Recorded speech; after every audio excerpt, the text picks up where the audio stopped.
يلا بقى هنعمل احلى حلو صيفي يرطب علينا في الحر الجامد ده. هي مش هترطب عليكي بس، دي كأنك رحتي البحر ورجعتي تاني. سهلة جدا ومغذية جدا جدا جدا. تعالوا بقى نشوف الطريقة. معايا 3 صفار بيض بدرجة حرارة الغرفة، هنضيف عليها معلقة كبيرة من الفانيليا السايلة وكوباية من السكر. قلبهم كويس جدا مع بعض لغاية اما السكر الى حد ما يدوب ويبقى كريمي شوية معايا، يكون الخليط كريمي كده بالشكل ده. بعد كده هضيف كوباية من النشا وهقلب كويس جدا.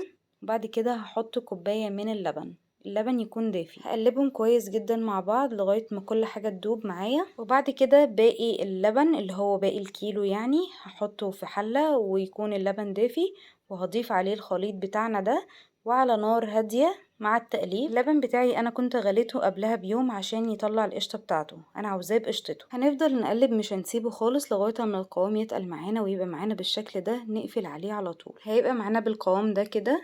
هحط له بقى كيس بلاستيك واغطيه واسيبه لغايه ما يبرد خالص، واحطه في التلاجة عشان عاوزاه ساقع. بعد ما خرج من التلاجة بقى بالشكل ده كده. هعمل بقى كريم شانتيه عادي جدا، فاخدت معلقتين من الكريم شانتيه الخام مع تلت كوباية من اللبن المتلج. انا ما ضفتش سكر. هضربهم كويس جدا مع بعض لغاية ما يتقل القوام، وبعد كده هنقلهم على الكاستر اللي احنا عملناه وهضربهم مع بعض كمان لغاية ما القوام يبقى كريمي جدا وناعم جدا معايا. بصوا بقى الجمال، هيبقى معانا بالشكل ده كده ناعم جدا. تقدري بقى تستخدمي بقى مربى فراولة او توبنج الفراولة. انا كنت عاملاه قبل كده معاكم في فيديو، كان عندي في الفريزر خرجته وزي ما هو ما شاء الله جميل جدا. عندي كمان ملفيه، وممكن لو مفيش ملفيه ممكن بسكويت سادة. ولو مش عاوزة مربى فراولة ممكن اي نوع مربى انت تحبيه او اي توبنج انت تحبيه وتفضليه.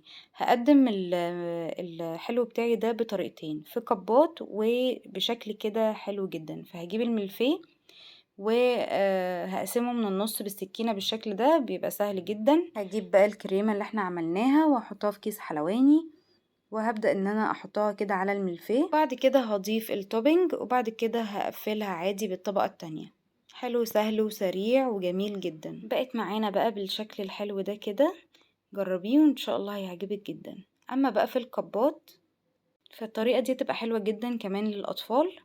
الكب بتاعنا هنحط له الكريمة في الأول، وبعد كده الملفيه، وبعد كده كريمة والتوبينج، وبعد كده ملفيه من فوق. يبقى الطبقات عبارة عن كريمة وبعد كده ملفيه بعد كده كريمة توبينج ملفيه. كان الملفيه خلص واتبقى عندي كريمة، فحبيت ان انا اجربها بالبسكويت. عملت برضو نفس الحكاية، كريمة وبعد كده بسكويت وبعد كده طبقة الكريمة ومعاها بعد كده توبينج، وباقي كيس البسكويت ضفته من فوق. بالطريقة دي البسكويت هيكون مقرمش معاكي، لكن لو انتي عاوزاه ناعم يبقى هتسيبي البسكوتة سليمة وتضيفيها في لبن وتطلعيها تحطيها في الكب، تبقى كمان جميلة جدا. حلو جدا، شايفين شكله تحفة. اتمنى انك تجربيه وان شاء الله هيعجبك. الملفيه ده بقى انا ضفت له معلقه من السكر البودره كده من فوق عشان تخلي شكله لذيذ شويه كمان. هو كان طعمه تحفه جدا، لازم تجربيه وتقولي رايك فيه ان شاء الله. انا متاكده انه هيعجبك. يا ريت بقى لو عجبك الفيديو ما تنسنيش في اللايك والاشتراك في قناتي على اليوتيوب وصفة هدير سعد. شكرا جدا ليكم والسلام عليكم ورحمه الله وبركاته.